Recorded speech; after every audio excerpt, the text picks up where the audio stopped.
ਅੱਜ ਅਸੀਂ ਤੁਹਾਨੂੰ ਲੈ ਕੇ ਚੱਲ ਰਹੇ ਹਾਂ ਬਾਇਓਕਾਵ ਸੀਡਸ ਜੋ ਕਿ sugar mill road village Tablan Patiala Nabha road ਤੇ ਪਟਿਆਲਾ ਵਿਖੇ ਸਥਿਤ ਹੈ। ਇੱਥੇ ਰਿਵਾਇਤੀ ਕਿਸਾਨੀ ਤੋਂ ਹਟ ਕੇ ਫੁੱਲਾਂ ਦੀ ਖੇਤੀ, ਸਬਜ਼ੀਆਂ ਦੀ ਖੇਤੀ और दालां ते होर सीरियल्स की खेती की जाती है। यह कंपनी एक लीडिंग कंपनी है जो कि flowers, vegetable, cereal crop seeds नूं पिछले 20 सालों तो बना रही है। इन्हां दा उत्पाद विदेशों दे विच एक्सपोर्ट किया जाता है। इन्हां दे सब्जियां ते फलां दे सीड होलसम कस्टमर्स नूं जिहड़े कि Holland, USA, Poland, Germany, Taiwan, middle east, Jordan, Turkey, UK, Indonesia होर कई देशों दे विच जांदे ने। इन्हां दे प्रोडक्शन जिहड़ी है वो लगभग 500 एकड़ जमीन ते कीती जाती है।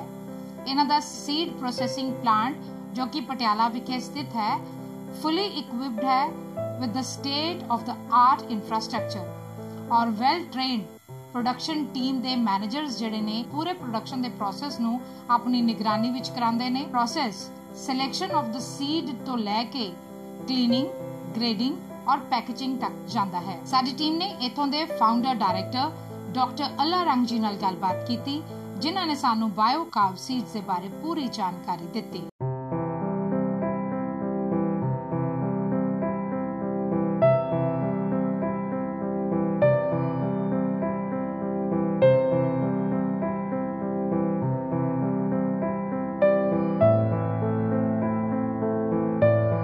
दर्शकों, पंजाब प्लस चैनल ते तुहाडा स्वागत है। अज असीं तुहानूं मिलान जा रहे हैं डॉक्टर अल्ला रंगा जी दे नाल।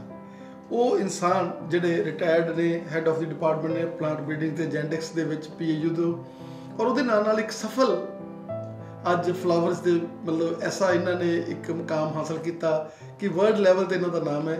डॉक्टर तुहाडा स्वागत है साडे स्पैशल शो च। जी शुक्रिया जी, मेहरबानी तुहाडा आउण ते इत्थे बहुत बहुत शुक्रिया। डॉक्टर असीं देख रहे हैं कि असीं जदों स्टार्ट किया अंदर विचरना तो सारे पासे फुलों की खुशबू और फुल ही फुल सारे पासे।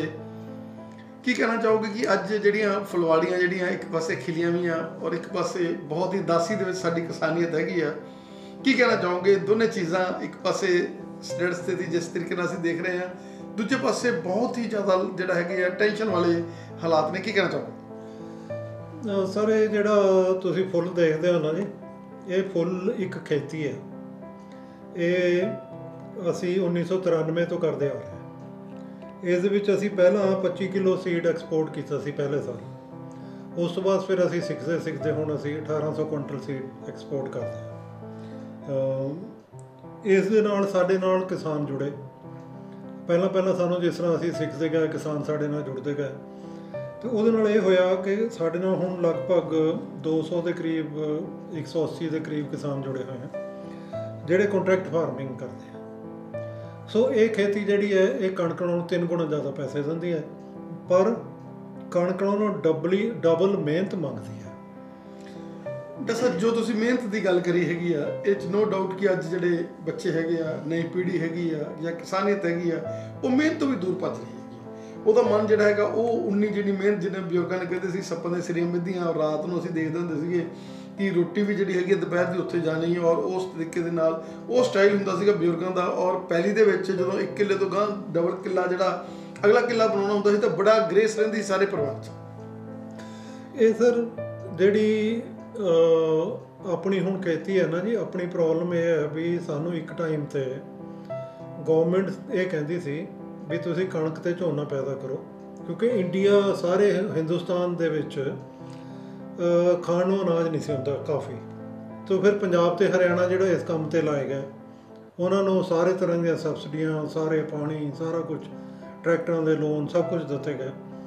ਤੇ ਉਹ ਹੁਣ ਉਹ ਆਪਾਂ 1970 ਕਹਿ ਲਓ, 1962 ਕਹਿ ਲਓ, ਉੱਥੋਂ ਸ਼ੁਰੂ ਕਰਕੇ ਅਸੀਂ ਆਏ ਹਾਂ। ਤੇ ਹੁਣ ਅਸੀਂ ਕਣਕ ਝੋਨੇ ਦੀ ਖੇਤੀ ਕਰਨ ਦੇ ਮਾਹਰ ਹਾਂ।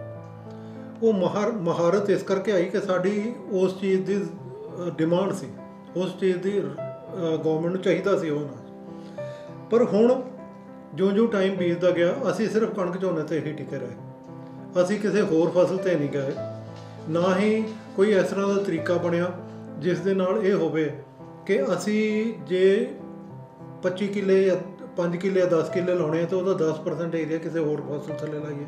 ਅਸੀਂ ਉਹ ਕੀਤਾ ਨਹੀਂ। ਇਸ ਕਰਕੇ ਹੁਣ ਇਹ ਸਿਚੁਏਸ਼ਨ ਆ ਗਈ ਵੀ ਗੌਰਮੈਂਟ ਕਹਿੰਦੀ ਵੀ ਸਾਡੇ ਕੋਲ ਤਾਂ 3 ਸਾਲ ਦਾ ਅਨਾਜ ਪਿਆ, ਸਾਨੂੰ ਅਨਾਜ ਚਾਹੀਦਾ ਨਹੀਂ।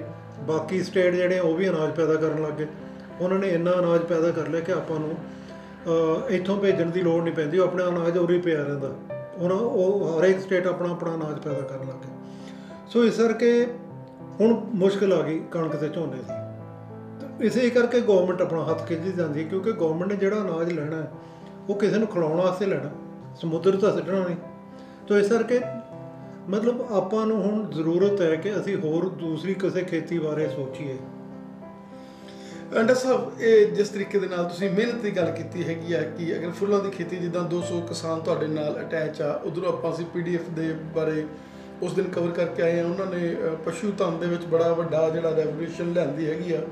ਕੀ ਕਹਿਣਾ ਚਾਹੋਗੇ ਕਿ ਅਗਰ ਚੀਜ਼ਾਂ ਚੇਂਜ ਹੋਈ ਜਾਣ, ਅੱਜ ਹੋਰ ਫਸਲਾਂ, ਆਲੂ ਆ, ਲੋਕ ਖੁੰਬਾਂ ਬੀਜੀ ਜਾਂਦੇ ਆ, ਸਬਜ਼ੀਆਂ ਦੇ ਨਾਲ ਆਰਗੈਨਿਕ ਖੇਤੀ ਦਾ ਜਿਹੜਾ ਹੈਗਾ ਬੜਾ ਰੁਝਾਨ ਹੋਇਆ ਹੋਇਆ, ਕੀ ਕਹਿਣਾ ਚਾਹੋਗੇ ਕਿ ਅਸੀਂ ਆਪਣੇ ਆਪ ਨੂੰ ਅਗਰ ਆਪਾਂ ਫਿਰ ਪੋਜ਼ਿਟਿਵਿਟੀ 'ਚ ਲੈ ਜਾਵਾਂਗੇ? ਅਸੀਂ ਦੇਖ ਰਹੇ ਹਾਂ ਕਿ ਤੁਸੀਂ ਅੱਜ ਆਪਣੀ ਜ਼ਿੰਦਗੀ ਦਾ ਜਿਹੜਾ ਹੈਗਾ ਰਿਟਾਇਰਮੈਂਟ ਵਾਲੀ ਏਜ ਦੇ ਵਿੱਚ ਹੋ, ਔਰ ਉਹਦੇ ਬਾਵਜੂਦ ਵੀ ਤੁਹਾਡੇ ਫੇਸ ਦੇ ਉੱਤੇ ਪੂਰੀ ਲਾਈਟਨੈਸ ਹੈ, ਮਿਹਨਤ ਹੈ। ਹੁਣ ਵੀ ਤੁਸੀਂ ਜਿਸ ਤਰੀਕੇ ਦੇ ਨਾਲ ਇਦੋਂ ਗਾਂ ਵੀ ਤੁਹਾਡੀ ਜਿਹੜੀ ਹੈਗੀ ਆ ਅਪਾਇੰਟਮੈਂਟਸ ਜਿਹੜੀਆਂ ਹੈਗੀਆਂ ਉਹ ਔਨ ਨੇ, ਕੀ ਕਹਿਣਾ ਚਾਹੋ? ਇਹ ਤਾਂ ਨਾ ਜੀ ਹੁਣ ਸਾਨੂੰ ਖੇਤੀ ਦਾ ਕੁਝ ਬਦਲ ਲੱਭਣਾ ਪਏਗਾ, ਕਿਉਂਕਿ ਖੇਤੀ ਜਿਹੜੀ ਹੈ ਨਾ ਜੀ ਸਿਰਫ ਕਣਕ ਝੋਨਾ ਪੈਦਾ ਕਰਕੇ ਆਪਣੇ ਤੋਂ ਹੋਣੀ ਨਹੀਂ ਹੁਣ। ਕਿਉਂਕਿ ਅਸੀਂ ਜੇ ਅਸੀਂ ਹੁਣ ਤੱਕ ਖੁਸ਼ਹਾਲ ਰਹੇ ਹਾਂ, ਉਹ ਇਸ ਕਰਕੇ ਰਹੇ ਕਿਉਂਕਿ ਕਣਕ ਝੋਨੇ ਦੀ ਰਿਕੁਆਇਰਮੈਂਟ ਸੀ, ਉਹਦੀ ਨੀਡ ਸੀ, ਉਹਦੀ ਜ਼ਰੂਰਤ ਸੀ ਗੌਰਮੈਂਟ ਨੂੰ, ਉਹਦੀ ਜ਼ਰੂਰਤ ਸੀ ਲੋਕਾਂ ਨੂੰ ਖਾਣ ਵਾਸਤੇ। ਜਿਹੜਾ ਚੌਲ ਆਪਾਂ ਪ੍ਰੋਡਿਊਸ ਕਰਦੇ ਹਾਂ ਪੰਜਾਬ 'ਚ, ਆਪਾਂ ਇੱਕ ਉਹਦਾ ਦਾਣਾ ਵੀ ਨਹੀਂ ਖਾਂਦੇ, ਉਹ ਸਾਰਾ ਬਾਹਰ ਭੇਜਣ ਵਾਸਤੇ ਕਰਦੇ ਹਾਂ ਆਪਾਂ ਪੈਦਾ। ਜੇ ਅਸੀਂ ਖਾਂਦੇ ਤਾਂ ਕਦੇ ਖੀਰ ਖਾਂਦੇ ਹਾਂ ਜਿਹੜੀ ਕਿ ਬਾਸਮਤੀ ਚੌਲ ਦੀ ਬਣੀ ਹੁੰਦੀ ਹੈ। ਪਰ ਹੁਣ ਸਾਨੂੰ ਕੋਈ ਨਾ ਕੋਈ ਚੇਂਜ ਕਰਨੀ ਪਏਗੀ। ਉਹ ਚੇਂਜ ਇੱਕ ਜਿਹੜੀ ਚੇਂਜ ਹੈ ਜਿਹੜੀ ਅਸੀਂ ਕਰਦੇ ਹਾਂ, ਜਿਹੜਾ ਕੰਮ ਅਸੀਂ ਕਰਦੇ ਹਾਂ, ਅਸੀਂ ਇਹ ਕੰਮ ਕਰਦੇ ਹਾਂ ਕਿ ਅਸੀਂ ਕਿਸਾਨ ਨੂੰ ਅਕਤੂਬਰ ਦੇ ਮਹੀਨੇ ਵਿੱਚ ਆਪਣੇ ਕੋਲ ਬੁਲਾਉਂਦੇ ਹਾਂ। ਉਹ ਸਾਡੇ ਨਾਲ ਆ ਕੇ ਬੈਠਦਾ, ਉਹ ਸਾਨੂੰ ਦੱਸਦਾ ਕਿ ਕਿਹੜੀਆਂ ਫਸਲਾਂ ਮੈਂ ਕਰ ਸਕਦਾ ਫੁੱਲਾਂ ਦੀਆਂ। ਉਹ ਫੁੱਲਾਂ ਦੀਆਂ ਫਸਲਾਂ 150 ਫਸਲਾਂ, ਉਹ 150 ਦੇ ਵਿੱਚ ਮੈਂ ਕਿਹੜੀਆਂ ਕਰ ਸਕਦਾ। ਜਿਹੜੀਆਂ ਉਹ ਫਸਲਾਂ ਕਰ ਸਕਦਾ, ਉਹਨਾਂ ਫਸਲਾਂ ਦਾ ਉਹਨੂੰ ਫਿਰ ਅਸੀਂ ਰੇਟ ਬੁੱਕ ਕਰ ਲੈਂਦੇ ਹਾਂ। ਉਹ ਇੱਕ ਪੱਕਾ ਰੇਟ ਹੈ, ਹਰੇਕ ਬੰਦੇ ਵਾਸਤੇ ਇੱਕੋ ਹੀ ਹੈ ਕਿ ਜੇ ਕਿਸੇ ਫਸਲ ਦਾ 400 ਰੁਪਏ ਰੇਟ ਹੈ, ਕਿਸੇ ਦਾ 1000 ਹੈ, ਕਿਸੇ ਦਾ 3500 ਵੀ ਹੈ ਪਰ ਕਿਲੋ, ਅਸੀਂ ਉਹਦੇ ਨਾਲ ਲਿਖ ਕੇ ਉਹਨੂੰ ਦੇ ਦਿੰਦੇ, ਇੱਕ ਕੰਟਰੈਕਟ ਕਰ ਲੈਂਦੇ। ਉਹ ਕੰਟਰੈਕਟ ਉਹ ਲੈ ਕੇ ਚਲਾ ਜਾਂਦਾ। ਉਸ ਤੋਂ ਬਾਅਦ ਪਨੀਰੀ ਜਾਂ ਬੀਜ ਜੋ ਵੀ ਉਹਨੂੰ ਚਾਹੀਦਾ ਹੁੰਦਾ, ਅਸੀਂ ਉਹਦੇ ਖੇਤ 'ਤੇ ਭੇਜਦੇ ਹਾਂ। ਅਸੀਂ ਉਹਦੇ ਉੱਥੇ ਭੇਜਦੇ ਹਾਂ ਜਿੱਥੇ ਉਹਨੇ ਲਾਉਣਾ ਹੁੰਦਾ, ਉਹਨੂੰ ਦੱਸ ਕੇ ਉਹਨੇ ਕਿਸ ਤਰ੍ਹਾਂ ਕਰਨਾ। ਫਿਰ ਹਰੇਕ 15 ਦਿਨੀ ਉਹਦੇ ਕੋਲ ਉਹਦੇ ਖੇਤ 'ਚ ਆ ਕੇ 15-20 ਦਿਨੀ ਉਹਨੂੰ ਦੱਸਦੇ ਜਾ ਕੇ ਵੀ ਕੀ ਕੰਮ ਕਰਨ ਵਾਲਾ, ਕਿਸ ਤਰ੍ਹਾਂ ਤੂੰ ਆਪਣੀ ਖੇਤੀ ਨੂੰ ਸੰਭਾਲ ਸਕਦਾ, ਕੋਈ ਬਿਮਾਰੀ ਤਾਂ ਨਹੀਂ ਲੱਗੀ, ਕਿਹੜਾ ਬੀਜ ਤੋੜਨ ਵਾਲਾ, ਕਿਹੜਾ ਫੁੱਲ ਤੋੜਨ ਵਾਲਾ। ਜਦੋਂ ਬੀਜ ਉਹਦੇ ਕੋਲ ਤੋੜਿਆ ਜਾਂਦਾ, ਫਿਰ ਅਸੀਂ ਆਪਣੇ ਗੱਡੀ ਭੇਜ ਕੇ ਉਹ ਬੀਜ ਵੀ ਚੱਕ ਲੈਂਦੇ। ਪਰ ਉਹ ਬੀਜ ਉਹਨੂੰ ਸਾਫ਼ ਕਰਾਉਣ ਸਾਡੇ ਕੋਲ ਆਉਣਾ ਪੈਂਦਾ। ਹਰੇਕ ਫਾਰਮਰ ਦਾ ਬੀਜ ਉਹਦੇ ਸਾਹਮਣੇ ਸਾਫ਼ ਕਰਦੇ, ਤਾਂ ਕਿ ਉਹਨੂੰ ਇਹ ਨਾ ਹੋਵੇ ਕਿ ਮੈਂ ਤਾਂ ਜੀ 100 ਕਿਲੋ ਬੀਜ ਭੇਜਿਆ ਸੀ, ਮੇਰਾ 10 ਕਿਲੋ ਕਿੱਧਰ ਗਿਆ। ਕਿਉਂਕਿ ਮਸ਼ੀਨ ਨੇ ਜੋ ਕੱਢਣਾ ਉਹਨਾਂ ਦਾ ਨਰੋਲ ਬੀਜ ਕੱਢ ਦੇਣਾ। ਸੋ ਉਹ ਨਰੋਲ ਬੀਜ ਅਸੀਂ ਉਹਦੇ ਸਾਹਮਣੇ ਕੱਢਦੇ ਹਾਂ। ਉਸ ਤੋਂ ਬਾਅਦ ਉਹਨੂੰ ਪੇਮੈਂਟ ਹੋ ਜਾਂਦੀ ਹੈ। ਉਹ ਕਣਕ ਨਾਲੋਂ, ਜਿਸ ਤਰ੍ਹਾਂ ਕਣਕ ਤਾਂ 40,000 ਦੀ ਹੁੰਦੀ ਹੈ, ਜੇ ਤੋਂ ਸਮਝੋ 8-10 ਹਜ਼ਾਰ ਰੁਪਏ ਖਰਚਾ ਹੋ ਜਾਂਦਾ। ਸਾਡੀ ਫਸਲ ਜਿਹੜੀ ਉਹ ਲੱਖ ਰੁਪਏ ਤੋਂ 1.5 ਲੱਖ ਦੀ ਹੁੰਦੀ, ਅਤੇ ਉਹਦੇ 'ਚ ਜੇ 20,000 ਜਾਂ 25,000 ਜਾਂ 30,000 ਵੀ ਖਰਚਾ ਹੋ ਜਾਏ, ਫਿਰ ਵੀ ਉਹਦੇ ਕੋਲ ਬਹੁਤ ਬਚ ਜਾਂਦਾ। ਸੋ ਇਸ ਕਰਕੇ ਉਹ ਮਤਲਬ ਇਹ ਇੱਕ ਬਦਲ ਹੈ, ਇੱਕ ਤਰ੍ਹਾਂ ਦਾ ਬਦਲ ਹੈ ਜਿਹੜਾ ਕਿ ਕਿਸਾਨ ਕਰ ਸਕਦਾ। ਉਹ ਹੈ ਫੁੱਲਾਂ ਦੀ ਖੇਤੀ। ਫੁੱਲਾਂ ਦੀ ਖੇਤੀ ਬੀਜ ਬਣਾਉਣ ਵਾਸਤੇ, ਇਹ ਸੁੱਕਾ ਬੀਜ ਬਣਾਉਣਾ, ਇਹਨੂੰ ਕੋਈ ਫੁੱਲ ਨਹੀਂ ਅਸੀਂ ਲੈਂਦੇ ਉਹਨਾਂ ਤੋਂ, ਸੁੱਕਾ ਬੀਜ ਲੈਂਦੇ। ਸੋ ਇੱਕ ਇਹ ਬਦਲ ਹੈ। ਇਸ ਦੇ ਨਾਲ ਨਾ ਇਸ ਤਰ੍ਹਾਂ ਦੇ ਹੋਰ ਬਦਲ ਬੜੇ ਹੋ ਸਕਦੇ, ਜਿਸ ਤਰ੍ਹਾਂ ਸਬਜ਼ੀਆਂ ਦਾ ਹੋ ਸਕਦਾ, ਜਿਸ ਤਰ੍ਹਾਂ ਹਰਬਸ ਦਾ ਹੋ ਸਕਦਾ, ਜਿਸ ਤਰ੍ਹਾਂ ਦਵਾਈ ਬੂਟਿਆਂ ਦਾ ਹੋ ਸਕਦਾ। ਇਹੋ ਜਿਹੀਆਂ ਬੂਟੇ ਜਿਹੜੇ ਕਿ ਦਵਾਈ ਵਾਸਤੇ ਕੰਮ ਆਉਂਦੇ ਉਹਨਾਂ ਦਾ ਹੋ ਸਕਦਾ। ਹੋਰ ਬੜੀਆਂ ਸਾਰੀਆਂ ਚੀਜ਼ਾਂ ਹੋ ਸਕਦੀਆਂ ਜਿਹੜੀਆਂ ਕਿ ਸਾਨੂੰ ਹੁਣ ਕਰਨੀਆਂ ਪੈਣਗੀਆਂ। ਪਹਿਲਾਂ ਅਸੀਂ ਜਦ ਕਿਸੇ ਨਾਲ ਗੱਲ ਕਰਦੇ ਹੁੰਦੇ ਸੀ, ਉਹਨੂੰ ਕਹਿੰਦੇ ਹੁੰਦੇ ਸੀ ਦੇਖ ਲੈ ਜੇ ਤੂੰ ਕਰ ਸਕਦਾ। ਹੁਣ ਲੋਕ ਸਾਨੂੰ ਕਹਿੰਦੇ ਕਿ ਅਸੀਂ ਕੁਝ ਬਦਲ ਕਰਨਾ ਚਾਹੁੰਦੇ ਹਾਂ, ਕਿਉਂਕਿ ਹੁਣ ਇਹ ਸਮੇਂ ਦੀ ਨੀਡ ਹੈ, ਸਮੇਂ ਦੀ ਜ਼ਰੂਰਤ ਹੈ, ਇਹ ਸਾਨੂੰ ਕਰਨਾ ਪਏਗਾ। ਇਸ ਕਰਕੇ ਕਿਸਾਨ ਨੂੰ ਜਿਹੜਾ ਨਾ ਜੀ ਕਿਸੇ ਨਾ ਕਿਸੇ ਇਸ ਤਰ੍ਹਾਂ ਦੇ ਕਿੱਤੇ 'ਚ ਆਉਣਾ ਪਏਗਾ ਜਿੱਥੇ ਉਹਨੂੰ ਇਨਕਮ ਜ਼ਿਆਦਾ ਹੋਵੇ ਅਤੇ ਉਹਦੀ ਫਸਲ ਜਿਹੜੀ ਹੈ ਉਹ ਇਸ ਤਰ੍ਹਾਂ ਨਾ ਰੁਲੇ ਨਾ, ਉਹਨੂੰ ਸਿੱਟ ਕੇ ਨਾ ਆਉਣੀ ਪਵੇ, ਉਹਦੀ ਫਸਲ ਵਿਕੇ, ਉਹਦੀ ਫਸਲ ਦਾ ਕੋਈ ਰੇਟ ਹੋਵੇ, ਜਿਹੜੀ ਉਹ ਮਿਹਨਤ ਕਰਦਾ ਉਹਦੇ ਮਿਹਨਤ ਦਾ ਉਹਨੂੰ ਅਸਰ ਹੋਵੇ। ਸੋ ਇਸ ਕਰਕੇ ਕੋਈ ਨਾ ਕੋਈ ਹੁਣ ਇਸ ਤਰ੍ਹਾਂ ਦਾ ਕਿੱਤਾ ਕਿਸਾਨ ਨੂੰ ਅਪਣਾਉਣ ਦੀ ਜ਼ਰੂਰਤ ਹੈ। ਨਹੀਂ ਤਾਂ ਫਿਰ ਜਿਸ ਤਰ੍ਹਾਂ ਆਪਣੇ ਹੋ ਹੀ ਜਾ ਰਿਹਾ ਹੁਣ ਜੋ ਵੀ ਹਾਲ ਹੈ ਉਹ ਵਧੇਗਾ ਹੀ, ਉਸ ਦਾ ਕੋਈ ਬਚਾਅ ਨਹੀਂ ਹੈ। ਜੇ ਬਚਣਾ ਤਾਂ ਸਾਨੂੰ ਆਪਣਾ ਖੇਤੀ ਦੇ ਕਿੱਤੇ ਦੇ ਵਿੱਚ ਵਿਭਿੰਨਤਾ ਲਾਉਣੀ ਪਏਗੀ। ਅਸੀਂ ਕਣਕ ਨੂੰ ਰਿਪਲੇਸ ਕਰਦੇ ਹਾਂ, ਕਣਕ ਦੀ ਥਾਂ ਅਸੀਂ ਫੁੱਲਾਂ ਦੀ ਫਸਲ ਲਾਉਂਦੇ ਹਾਂ। ਇਸ ਤਰ੍ਹਾਂ ਹੀ ਕੋਈ ਬੰਦਾ ਹੋਰ ਆ ਸਕਦਾ ਜਿਹੜਾ ਝੋਨੇ ਦੀ ਥਾਂ ਕੋਈ ਹੋਰ ਫਸਲ ਲਾਵੇ। ਸੋ ਇਹ ਮੈਂ ਸਮਝਦਾ ਕਿ ਇੱਕ ਹੈ ਤਰੀਕਾ ਜਿਹਦੇ ਨਾਲ ਆਪਾਂ ਆਪਣੀ ਖੁਸ਼ਹਾਲੀ ਲਿਆ ਸਕਦੇ ਹਾਂ, ਆਪਣੀ ਸਟੈਬਿਲਿਟੀ ਲਿਆ ਸਕਦੇ ਹਾਂ, ਆਪਣੀ ਹਰੇਕ ਸਾਲ ਦੀ ਫਸਲ ਇਸ ਤਰ੍ਹਾਂ ਦੀ ਪੈਦਾ ਕਰ ਸਕਦੇ ਹਾਂ ਜਿਹੜੀ ਕਿ ਸਾਨੂੰ ਅੱਛੇ ਪੈਸੇ ਦੇ ਸਕੇ। ਦੱਸੋ, ਜਿਸ ਤਰੀਕੇ ਦੇ ਨਾਲ ਲੋਕ ਇਹ ਕਹਿ ਰਹੇ ਆ ਕਿ ਧਰਤੀ ਸਾਡੀ ਜਿਹੜੀ ਹੈਗੀ ਆ ਉਹਦੇ ਵਿੱਚ ਬਹੁਤ ਜ਼ਹਿਰ ਹੋ ਗਈ ਆ, ਇਹਦੇ 'ਚ ਖਾਦਾਂ ਬਹੁਤ ਜ਼ਿਆਦਾ ਪੈ ਰਹੀਆਂ ਨੇ, ਕੀਟਨਾਸ਼ਕ ਬਹੁਤ ਜ਼ਿਆਦਾ ਪੈ ਰਿਹਾ, ਕੀ ਕਹਿਣਾ ਚਾਹੋਗੇ ਕਿ ਅਗਰ ਉਹ ਫੁੱਲਾਂ ਦੀ ਖੇਤੀ ਦੇ ਵਿੱਚ ਆ ਜਾਂਦੇ ਆ ਫਿਰ ਥੋੜ੍ਹਾ ਜਿਹਾ ਜਿਹੜਾ ਹੈਗਾ ਧਰਤੀ ਮਾਂ ਦਾ ਜਿਹੜਾ ਸੀਨਾ ਉਹ ਉਨੀਆਂ ਜ਼ਹਿਰਾਂ ਤੋਂ ਬਚੂਗਾ? ਦੇਖੋ ਜੀ, ਜਿਸ ਤਰ੍ਹਾਂ ਆਪਾਂ ਜ਼ਿਆਦਾ ਅਨਾਜ, ਜ਼ਿਆਦਾ ਫਸਲ ਪੈਦਾ ਕਰਨੀ ਚਾਹੁੰਦੇ ਰਹਿੰਦੇ ਹਾਂ, ਉਸ ਤਰ੍ਹਾਂ ਉਸ ਦੀਆਂ ਬਿਮਾਰੀਆਂ ਵੱਧਦੀਆਂ, ਉਸ ਤਰ੍ਹਾਂ ਉਸਦੇ ਕੀੜੇ ਵੱਧਦੇ। ਸੋ ਇਸ ਕਰਕੇ ਆਪਾਂ ਜ਼ਮੀਨ ਦਾ ਤਾਂ ਧਿਆਨ ਕਰਿਆ ਨਹੀਂ, ਆਪਾਂ ਹਰੇਕ ਸਾਲ ਉਸੇ ਜ਼ਮੀਨ ਦੇ ਵਿੱਚ ਉਹੀ ਫਸਲਾਂ ਬੀਜੀ ਜਾਂਦੇ ਹਾਂ। ਉਹ ਹੋਇਆ ਇਹ ਕਿ ਵਿਦ ਟਾਈਮ ਗੁਜ਼ਰਦਾ ਗਿਆ ਅਤੇ ਜ਼ਮੀਨ ਜਿਹੜੀ ਉਹ ਮਾੜੀ ਹੁੰਦੀ ਗਈ, ਅਤੇ ਹੁਣ ਉਹ ਖਾਦ ਵੀ ਮੰਗਦੀ ਹੈ, ਉਹ ਦਵਾਈਆਂ ਵੀ ਮੰਗਦੀ ਹੈ, ਬੂਟੇ ਨੂੰ ਜਿਹੜੀ ਹੈ ਉਹ ਕਮਜ਼ੋਰ ਵੀ ਹੋ ਜਾਂਦਾ ਬੂਟਾ, ਕਿਉਂਕਿ ਉਹਨੂੰ ਪ੍ਰੋਪਰ ਖੁਰਾਕ ਨਹੀਂ ਮਿਲਦੀ, ਅਤੇ ਇਸ ਕਰਕੇ ਉਹਨੂੰ ਸਾਰੀਆਂ ਸਪਰੇਆਂ ਵੀ ਕਰਨੀਆਂ ਪੈਂਦੀਆਂ। ਜਿਹੜੀ ਫੁੱਲਾਂ ਦੀ ਫਸਲ ਹੈ ਜੀ, ਇਹ ਲਗਭਗ ਉਸ ਤੋਂ ਕਹੀਏ 10% 15% ਇਹਨੂੰ ਸਪਰੇਅ ਦੀ ਲੋੜ ਪੈਂਦੀ ਹੈ। ਜਿਹੜੀਆਂ ਅਸੀਂ ਸਪਰੇਆਂ ਕਰਦੇ ਵੀ ਹਾਂ ਨਾ ਜੀ, ਉਹ ਤੱਤ ਹੀ ਹੁੰਦੇ, ਜਿਸ ਤਰ੍ਹਾਂ 052 34 19 ਉਹ ਇੱਕ ਤਰ੍ਹਾਂ ਦਾ ਖਾਦ ਹੁੰਦਾ ਜਿਹੜਾ ਅਸੀਂ ਜ਼ਮੀਨ 'ਚ ਨਾ ਪਾ ਕੇ ਉਹਦੇ ਪੱਤਿਆਂ 'ਤੇ ਪਾ ਦਿੰਦੇ। ਉਹ ਪੱਤਿਆਂ 'ਤੇ ਪਾਉਣ ਨਾਲ ਇਹ ਹੁੰਦਾ ਕਿ ਜੇ ਅਸੀਂ ਉੱਥੇ 2 ਕੁਇੰਟਲ ਖਾਦ ਪਾਉਣਾ ਸੀ ਤਾਂ ਉਹ 2 ਕਿਲੋ ਨਾਲ ਸਰ ਜਾਂਦਾ। ਸੋ ਇਹ ਸਾਰੀਆਂ ਚੀਜ਼ਾਂ ਅਸੀਂ ਕਰਦੇ ਹਾਂ, ਅਤੇ ਇਸ ਕਰਕੇ ਕਾਫੀ ਫਰਕ ਪੈਂਦਾ ਜਿਹੜਾ ਕਿ ਆਪਾਂ ਜ਼ਮੀਨ ਦੇ ਵਿੱਚ ਖਾਦ ਪਾਉਣੇ ਜਾਂ ਦਵਾਈਆਂ ਸਪਰੇਅ ਦੀਆਂ ਪਾਉਣੀਆਂ। ਇੱਥੇ ਵੀ ਸਪਰੇਅ ਕਰਨੀ ਪੈਂਦੀ ਹੈ, ਬਟ ਉਨੀਆਂ ਨਹੀਂ ਜਿੰਨੀਆਂ ਕਿ ਕਣਕ ਝੋਨੇ ਨੂੰ ਕਰਨੀ ਪੈਂਦੀ। ਡਾਕਟਰ ਸਾਹਿਬ, ਅਗਰ ਇਸ ਪ੍ਰੋਗਰਾਮ ਦੇ ਮਾਧਿਅਮ 'ਤੇ ਜੋ ਵੀ ਸਾਡੇ ਕਿਸਾਨ ਭਾਈ ਅੱਜ ਪੰਜਾਬ, ਹਰਿਆਣਾ, ਹਿਮਾਚਲ, ਦਿੱਲੀ, ਸਾਰੇ ਇੰਡੀਆ ਦੇ ਵਿੱਚ ਬੈਠੇ ਆ, ਅਗਰ ਉਹ ਇਸ ਪ੍ਰੋਗਰਾਮ ਦੇ ਮਾਧਿਅਮ 'ਤੇ ਤੁਹਾਡੇ ਨਾਲ ਜੁੜਨਾ ਚਾਹਣ, ਤੁਹਾਡੇ ਨਾਲ ਫੁੱਲਾਂ ਦੀ ਖੇਤੀ ਬਾਰੇ, ਜਿੱਦਾਂ ਤੁਸੀਂ ਅਕਤੂਬਰ ਦਾ ਮਹੀਨਾ ਐਪਰੀਪ੍ਰੇਟ ਮਹੀਨਾ ਕਿਹਾ, ਔਰ ਜਿਸ ਤਰੀਕੇ ਦੇ ਨਾਲ ਅੱਜ ਤੁਸੀਂ ਇੱਥੇ ਟ੍ਰੇਨਿੰਗ ਵੀ, ਜਿਸ ਤਰੀਕੇ ਨਾਲ MSc ਵਾਲੇ ਸਟੂਡੈਂਟਸ ਜਿਹੜੇ ਹੈਗੇ ਆ ਉਹ ਆਏ ਹੋਏ ਨੇ, ਔਰ ਯੂਨੀਵਰਸਿਟੀਜ਼ ਵੀ ਤੁਹਾਨੂੰ ਜਿਹੜਾ ਹੈਗਾ ਅਪਰੋਚ ਕਰਦੀਆਂ ਰਹਿੰਦੀਆਂ, ਔਰ PhD 'ਚ ਤੁਸੀਂ ਖਾਸ ਤੌਰ ਦੇ ਉੱਪਰ ਆਪਣੇ ਸੇਵਾਵਾਂ ਦਿੰਦੇ ਰਹਿੰਦੇ ਹੋ, ਅਗਰ ਕੋਈ ਇਸ ਤਰੀਕੇ ਦੇ ਨਾਲ ਕੋਈ ਸਿਸਟਮ ਬਣਾਉਣਾ ਚਾਹਣ, ਲੋਕ ਜੁੜਨਾ ਚਾਹਣ, ਤਾਂ ਕੀ ਅਲਰੰਗਾ ਜੀ ਜਿਹੜੇ ਇਸ ਏਰੀਆ ਦੇ ਵਿੱਚ ਫੁੱਲਾਂ ਦੀ ਖੁਸ਼ਬੂ ਜਿਹੜੀ ਫੈਲਾ ਰਹੇ ਆ ਵੀ ਇੰਡੀਆ ਦੇ ਵਿੱਚ ਸਾਰੇ ਦੇ ਵਿੱਚ ਵੀ ਫੈਲ ਸਕਦੀ? ਅਸੀਂ ਨਾ ਜੀ ਹੁਣ ਵੀ 70-75 ਏਕੜ ਆਪਣੇ ਫਾਰਮ 'ਤੇ ਲਾਉਂਦੇ ਹਾਂ। 650 ਏਕੜ ਦੇ ਕਰੀਬ ਅਸੀਂ ਕਿਸਾਨਾਂ ਦੇ ਕੋਲ ਕੰਟਰੈਕਟ ਫਾਰਮਿੰਗ ਪੰਜਾਬ 'ਚ ਕਰਦੇ ਹਾਂ, ਅਤੇ ਲਗਭਗ 200 ਏਕੜ ਅਸੀਂ ਕਰਨਾਟਕਾ ਦੇ ਵਿੱਚ ਲਗਾਉਂਦੇ ਹਾਂ। ਮਤਲਬ ਇਹ ਹੈ ਕਿ ਜੇ ਕਿਸੇ ਨੇ ਇਹ ਫਸਲ ਕਰਨੀ ਹੈ ਤਾਂ ਪਹਿਲਾਂ ਉਹਨੂੰ ਕਈ ਕੰਮ ਕਰਨੇ ਪੈਣਗੇ। ਇੱਕ ਤਾਂ ਇਹ ਹੈ ਵੀ ਉਹਨੂੰ ਮਿਹਨਤ ਕਰਨ ਦੀ ਆਦਤ ਪਾਉਣੀ ਪਏਗੀ, ਜਿਹੜੀ ਕਿ ਹੁਣ ਅਸੀਂ ਮਸ਼ੀਨੀ ਯੁੱਗ 'ਚ ਜਾ ਚੁੱਕੇ ਹਾਂ। ਅਸੀਂ ਸਾਰਾ ਕੁਝ ਮਸ਼ੀਨ ਦੇ ਨਾਲ ਬੀਜਤਾ, ਮਸ਼ੀਨ ਦੇ ਨਾਲ ਉਹਨੂੰ ਸਪਰੇਅ ਕਰਤੀ, ਮਸ਼ੀਨ ਦੇ ਨਾਲ ਉਹਨੂੰ ਵੱਢ ਲਿਆ। ਬਸ ਇੱਕ ਸੀਰੀ ਹੁੰਦਾ ਜਿਹੜਾ ਨੱਕੇ ਖੋਲ੍ਹਦਾ ਰਹਿੰਦਾ, ਬਾਕੀ ਸਾਰਾ ਕੰਮ ਮਸ਼ੀਨ ਕਰ ਦਿੰਦੀ। ਅਤੇ ਇਹ ਸਾਡਾ ਕੰਮ ਜਿਹੜਾ ਮਸ਼ੀਨ ਨਾਲ ਨਹੀਂ ਹੁੰਦਾ, ਇਹ ਸਾਰਾ ਕੁਝ ਹੀ ਹੱਥ ਨਾਲ ਹੁੰਦਾ। ਸਾਨੂੰ ਵਾਪਸ ਜਾਣਾ ਪੈਣਾ ਆਪਣੀ ਖੇਤੀ 'ਚ, ਜਿਹੜੀ ਕਿ ਜਦੋਂ ਅਸੀਂ ਕਹਿੰਦੇ ਸੀ ਜ਼ਮੀਨ ਸਾਡੀ ਮਾਂ ਹੈ, ਉਹ ਮਾਂ ਕੋਲੇ ਵਾਪਸ ਜਾਣਾ ਪੈਣਾ ਜਿਹੜਾ ਕਿ ਅਸੀਂ ਛੱਡ ਚੁੱਕੇ ਸੀ। ਅਸੀਂ ਤਾਂ ਇੱਕ ਬੰਦੇ ਨੂੰ ਟਰੈਕਟਰ 'ਤੇ ਬਿਠਾਉਂਦੇ ਸੀ, ਉਹ ਸਾਰੇ ਕੰਮ ਮਸ਼ੀਨ ਨਾਲ ਕਰਿਆ ਹੁੰਦਾ ਸੀ। ਇਹ ਸਾਡੇ ਕੰਮ ਵਾਸਤੇ ਉਹਨੂੰ ਖੇਤ 'ਚ ਰੋਜ਼ ਜਾਣਾ ਪੈਣਾ। ਇਹ ਦੇਖੋ, ਇਹ ਜਿਹੜੀ ਸਾਡੀ ਖੇਤੀ ਹੈ, ਇਹ ਜ਼ਿਮੀਂਦਾਰ ਦੀ ਖੇਤੀ ਨਹੀਂ ਹੈ, ਇਹ ਕਿਸਾਨ ਦੀ ਖੇਤੀ ਹੈ। ਕਿਸਾਨ ਜਿਹੜਾ ਜਿਹਦੇ ਬੱਚੇ ਖੇਤ 'ਚ ਕੰਮ ਕਰਦੇ, ਜਿਹੜਾ ਆਪ ਖੇਤ 'ਚ ਕੰਮ ਕਰਦਾ, ਇਹ ਉਸ ਦੀ ਖੇਤੀ ਹੈ। ਫਿਰ ਉਸ ਤੋਂ ਬਾਅਦ ਉਹਨੂੰ ਇਹ ਸੋਚਣਾ ਪਏਗਾ ਕਿ ਮੈਂ ਉਸ ਤਰ੍ਹਾਂ ਦਾ ਕੋਈ ਕੰਮ ਕਰਨਾ ਹੈ ਜਿਸ ਦੇ ਵਿੱਚ ਮੈਨੂੰ ਕਣਕ ਨਾਲੋਂ ਵੱਧ ਇਨਕਮ ਹੋ ਜਾਏ। ਉਹ ਕੰਮ ਕੀ ਹੈ? ਇੱਕ ਕੰਮ ਤਾਂ ਇਹ ਹੈ ਜਿਹੜਾ ਮੈਂ ਤੁਹਾਨੂੰ ਦੱਸ ਰਿਹਾ ਕਿ ਫੁੱਲਾਂ ਦੇ ਬੀਜ ਦੀ ਖੇਤੀ। ਦੂਸਰਾ ਕੰਮ ਇਹ ਹੈ ਕਿ ਉਹ ਹੋਰ ਕੋਈ ਇਸ ਤਰ੍ਹਾਂ ਦਾ ਕਿੱਤਾ ਲੱਭੇ ਜਿਹਦੇ ਨਾਲ ਕਿ ਉਹ ਖੇਤੀ ਕਰ ਸਕੇ। ਕਿਸਾਨੀ ਜਿਹੜੀ ਹੈ ਨਾ ਜੀ, ਉਹ ਜ਼ਮੀਨਾਂ ਛੋਟੀਆਂ ਹੁੰਦੀਆਂ ਜਾਂਦੀਆਂ, ਹਰੇਕ 20-25 ਸਾਲਾਂ ਬਾਅਦ ਜਿਹੜੀ ਜ਼ਮੀਨਾਂ ਵੰਡੀਆਂ ਜਾਂਦੀਆਂ, ਉਹ ਬੱਚੇ ਹੋ ਜਾਂਦੇ ਆ, ਬੱਚਿਆਂ 'ਚ ਵੰਡੀਆਂ ਜਾਂਦੀਆਂ, ਜ਼ਮੀਨਾਂ ਛੋਟੀਆਂ ਰਹਿ ਗਈਆਂ। ਅਸੀਂ ਲਘੂ ਉਹਦੇ 'ਚ ਆ ਗਏ ਗਰੁੱਪ 'ਚ, ਜਿਹਦਾ ਮਤਲਬ ਹੈ ਕਿ ਅਸੀਂ 2-2.5 ਏਕੜ ਵਾਲੇ ਬੰਦੇ ਰਹਿ ਗਏ ਸਾਰੇ, ਮਤਲਬ 84% ਬੰਦੇ ਉਸ ਤਰ੍ਹਾਂ ਦੇ ਹੋ ਗਏ। ਉਹ ਜਿਹੜੇ ਬੰਦੇ ਆ ਉਹ ਵੀ ਬਹੁਤ ਜ਼ਿਆਦਾ ਟਰੈਕਟਰ, ਬਹੁਤ ਜ਼ਿਆਦਾ ਮਸ਼ੀਨਰੀ, ਬਹੁਤ ਜ਼ਿਆਦਾ 5 ਲੱਖ ਤੋਂ ਉੱਤੇ ਟਰੈਕਟਰ ਆ ਪੰਜਾਬ 'ਚ। ਮਤਲਬ ਅਸੀਂ ਦੇਖੀਏ ਵੀ ਉਹ ਸਾਰਾ ਕੁਝ ਜਿਹੜਾ ਹੈ ਉਹਦੀ ਲੋੜ ਨਹੀਂ ਸਾਡੇ ਕੰਮ 'ਚ, ਇੰਨੀ ਲੋੜ ਨਹੀਂ ਹੈ। ਹਾਂ, ਜ਼ਮੀਨ ਵਾਹੁਣੀ ਪਏਗੀ, ਜ਼ਮੀਨ ਤਿਆਰ ਕਰਨੀ ਪਏਗੀ, ਉੱਥੇ ਬੈੱਡ ਕੱਢਣੇ ਪੈਣਗੇ, ਪਰ ਉਸ ਤੋਂ ਬਾਅਦ ਜਿਹੜੀ ਹੈ ਖੇਤੀ ਉਹ ਸਾਰੀ ਹੱਥਾਂ ਨਾਲ। ਸੋ ਜੇ ਹੱਥਾਂ ਨਾਲ ਮਿਹਨਤ ਕਰਨ ਦੀ ਉਹਨੂੰ ਕਿਸੇ ਨੂੰ ਆਦਤ ਹੈ ਤਾਂ ਸਾਡੀ ਖੇਤੀ ਬਹੁਤ ਵਧੀਆ, ਉਹਨੂੰ ਬਹੁਤ ਅੱਛੇ ਪੈਸੇ ਦੇ ਸਕਦੀ ਹੈ। ਮੰਨ ਲਓ ਸਾਡੇ ਕੋਲ ਇਸ ਤਰ੍ਹਾਂ ਦੇ ਲੋਕ ਹੈ ਜਿਹੜੇ 1.5 ਲੱਖ ਰੁਪਈਆ ਕਣਕ ਦੇ ਇੱਕ ਸੀਜ਼ਨ ਦੇ ਵਿੱਚ ਫੁੱਲਾਂ ਤੋਂ ਕਮਾਉਂਦੇ ਆ। ਐਂਡ ਮੈਂ ਸਮਝਦਾ ਇਹ ਇਸ ਤਰ੍ਹਾਂ ਦਾ ਕੰਮ ਜਿਹੜਾ ਉਹ ਵਧਣਾ ਚਾਹੀਦਾ।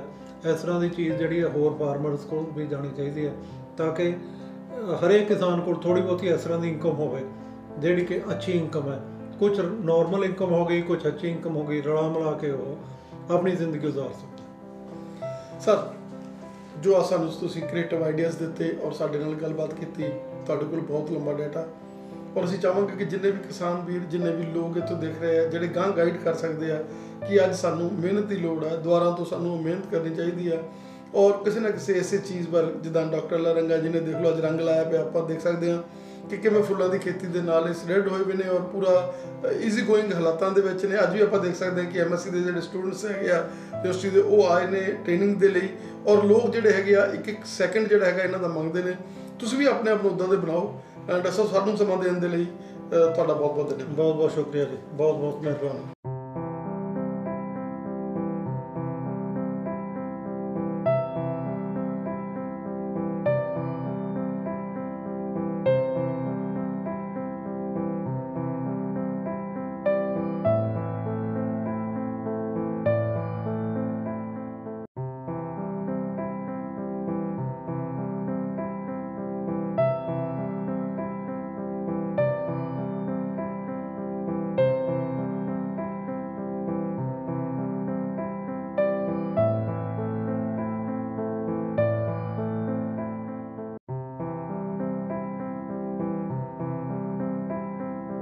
ਤੇ ਸਟੂਡੈਂਟ ਥੋੜ੍ਹਾ ਜਿਹਾ ਇਹਨਾਂ ਨੂੰ ਅਸੀਂ ਟ੍ਰੇਨਿੰਗ ਦੇਣ ਵਾਸਤੇ ਇੱਥੇ ਅੱਜ ਬੁਲਾਇਆ ਵੀ ਸਪੈਸ਼ਲ। ਜਿਵੇਂ ਤੁਸੀਂ ਉਦੋਂ ਪਿਛਲੀ ਵਾਰੀ ਲੈ ਕੇ ਆਏ ਸੀ ਤਾਂ ਉਦੋਂ ਨਰਸਰੀ ਤੁਸੀਂ ਕਰਕੇ ਦਿਖਵਾਈ ਸੀ ਵੀ ਕਿਵੇਂ ਫਲਾਵਰ ਦੀ ਨਰਸਰੀ ਕਰਨੀ ਹੈ।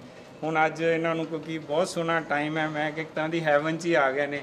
ਬਾਕੀ ਤੇ ਬੱਚੇ ਦੱਸ ਸਕਦੇ, ਕਿਉਂਕਿ ਇਹਨਾਂ ਨੇ ਆਲਰੇਡੀ ਫੁੱਲਾਂ ਦਾ ਐਕਸਪੀਰੀਅੰਸ ਲੈ ਲਿਆ, ਆਲਰੇਡੀ ਪਹਿਲਾਂ ਆ ਗਏ ਸੀਗੇ। ਤੇ ਇਹ ਅੱਜ ਸਪੈਸ਼ਲ, ਕਿਉਂਕਿ ਸਾਰੇ ਐਗਰੀਕਲਚਰ ਗ੍ਰੈਜੂਏਟ ਨੇ, ਪੋਸਟ ਗ੍ਰੈਜੂਏਸ਼ਨ ਵੀ ਆਉਣ ਵਾਲੇ ਟਾਈਮ 'ਚ ਕਰਨਗੇ, ਅਤੇ ਬੜਾ ਵਧੀਆ ਲੱਗਦਾ ਕਿਉਂਕਿ ਜਦੋਂ ਫਲਾਵਰ ਦਾ ਕੰਮ ਸਿੱਖਦੇ ਆ, ਕਿਵੇਂ ਸੀਡ ਇਹਦਾ ਐਕਸਪੋਰਟ ਹੋ ਰਿਹਾ। ਡਾਕਟਰ ਸਾਹਿਬ ਬਕਾਇਦਾ ਦੱਸਣਗੇ ਵੀ 8-10 ਕਿਲੋ ਹੀ ਸੀਡ ਜੇ ਤੁਸੀਂ ਪ੍ਰੋਡਿਊਸ ਕਰ ਲਿਆ ਤਾਂ ਕਿੰਨੇ ਦੀ ਵੈਲਿਊ ਹੈ। ਮੇਰੇ ਕੁਝ ਫਾਰਮਰ ਨੇ ਆਲਰੇਡੀ ਕੰਟਰੈਕਟ ਕੀਤਾ ਡਾਕਟਰ ਸਾਹਿਬ ਨੇ। ਤੁਸੀਂ ਵੀ ਆਉਣ ਵਾਲੇ ਟਾਈਮ 'ਚ ਆਪਣੇ ਪੇਰੈਂਟਸ ਕਹਿ ਕੇ ਕਰ ਸਕਦੇ ਹੋ, ਕਿਉਂਕਿ 600 ਏਕੜ 650 ਏਕੜ ਕੰਟਰੈਕਟ ਫਾਰਮਿੰਗ ਵੀ ਕਰਾਉਂਦੇ ਆ। ਇੱਥੇ ਵੀ ਇਹਨਾਂ ਦੇ 75 ਏਕੜ ਨੇ ਫਲਾਵਰ ਦੇ, ਅਤੇ ਤੁਸੀਂ ਇੱਕ ਤਰ੍ਹਾਂ ਦਾ ਸਵਰਗ ਆ ਕੇ ਦੇਖਿਆ। ਬਹੁਤ ਸੋਹਣਾ ਇਹ ਸੀਜ਼ਨ ਹੈ ਜਿਹੜਾ ਫਲਾਵਰ ਦਾ। ਅਤੇ ਬਾਕੀ ਤੁਸੀਂ ਆਪਣਾ ਐਕਸਪੀਰੀਅੰਸ ਸ਼ੇਅਰ ਕਰ ਸਕਦੇ ਹੋ, ਤੁਸੀਂ ਆਲਰੇਡੀ ਬਾਹਰ ਦੇਖ ਚੁੱਕੇ ਹੋ, ਕਿੱਦਾਂ ਦਾ ਲੱਗਿਆ ਤੁਸੀਂ ਦੱਸ ਸਕਦੇ ਹੋ। ਤੁਹਾਨੂੰ ਮੈਂ ਇਹ ਦੱਸਦਾ ਜੀ ਕਿ ਕਿਸ ਤਰ੍ਹਾਂ ਅਸੀਂ ਇਹ ਪ੍ਰੋਡਕਸ਼ਨ ਕਰਦੇ ਹਾਂ। ਅਸੀਂ 1993 'ਚ ਪ੍ਰੋਡਕਸ਼ਨ ਦਾ ਕੰਮ ਸ਼ੁਰੂ ਕੀਤਾ ਸੀ, ਅਤੇ ਪਹਿਲੇ ਸਾਲ ਅਸੀਂ 25 ਕਿਲੋ ਬੀਜ ਐਕਸਪੋਰਟ ਕੀਤਾ ਸੀ। ਉਸ ਤੋਂ ਬਾਅਦ ਫਿਰ ਹੌਲੀ ਹੌਲੀ ਜਿਸ ਤਰ੍ਹਾਂ ਵੱਧਦਾ ਰਿਹਾ ਇਹ ਕੰਮ, ਹੁਣ ਅਸੀਂ ਲਗਭਗ 1800 ਕੁਇੰਟਲ ਸੀਡ ਐਕਸਪੋਰਟ ਕਰਦੇ। ਅੱਛਾ, ਇਹਦਾ ਤਰੀਕਾ ਇਹ ਹੈ ਕਿ ਪਹਿਲਾਂ ਨਾ ਜਦ ਅਸੀਂ ਸ਼ੁਰੂ ਕੀਤਾ ਸੀ ਸਾਨੂੰ ਪਤਾ ਨਹੀਂ ਸੀ ਹੁੰਦਾ ਇਹ ਕਿਸ ਤਰ੍ਹਾਂ ਕੰਮ ਕਰਨਾ। ਸੋ ਸਾਨੂੰ ਬਿਲਕੁਲ ਹੀ ਨਹੀਂ ਸੀ ਅੰਦਾਜ਼ਾ ਹੁੰਦਾ ਕਿ ਕਿਸ ਤਰ੍ਹਾਂ ਅੱਛਾ ਸੀਡ ਪ੍ਰੋਡਿਊਸ ਹੋ ਸਕਦਾ।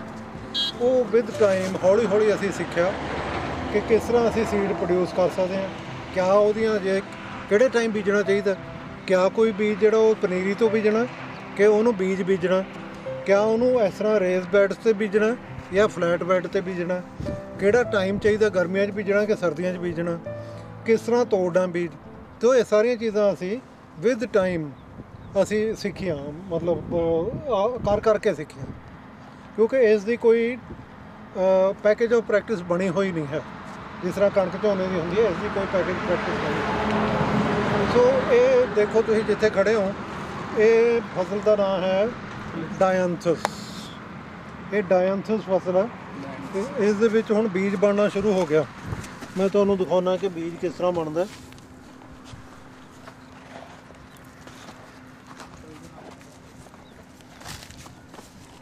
ਇਹ ਬੀਜ ਹੈ ਇਹਦਾ,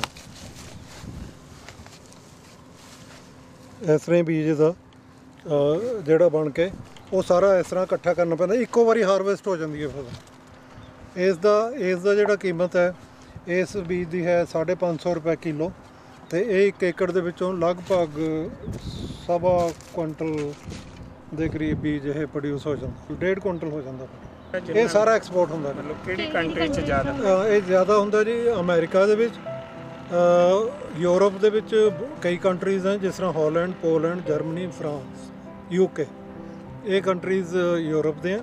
ਫਿਰ ਉਸ ਤੋਂ ਬਾਅਦ ਮਿਡਲ ਈਸਟ, ਇਸ ਸਾਈਡ ਇੰਡੋਨੇਸ਼ੀਆ ਅਤੇ ਜਾਪਾਨ, ਉੱਥੇ ਇਹ ਜਾਂਦਾ। ਅਤੇ ਇਹ ਸਾਰਾ ਸੀਡ, ਜਿੰਨਾ ਸੀਡ ਅਸੀਂ ਪ੍ਰੋਡਿਊਸ ਕਰਦੇ ਹਾਂ ਇਹਦਾ 5% 10% ਹੀ ਸੀਡ ਜਿਹੜਾ ਇੰਡੀਆ 'ਚ ਲੱਗ ਸਕਦਾ। ਇੰਡੀਆ 'ਚ ਹਾਂਜੀ, ਇੰਡੀਆ 'ਚ ਅਸੀਂ ਔਨਲਾਈਨ ਸੇਲ ਕਰਦੇ ਹਾਂ।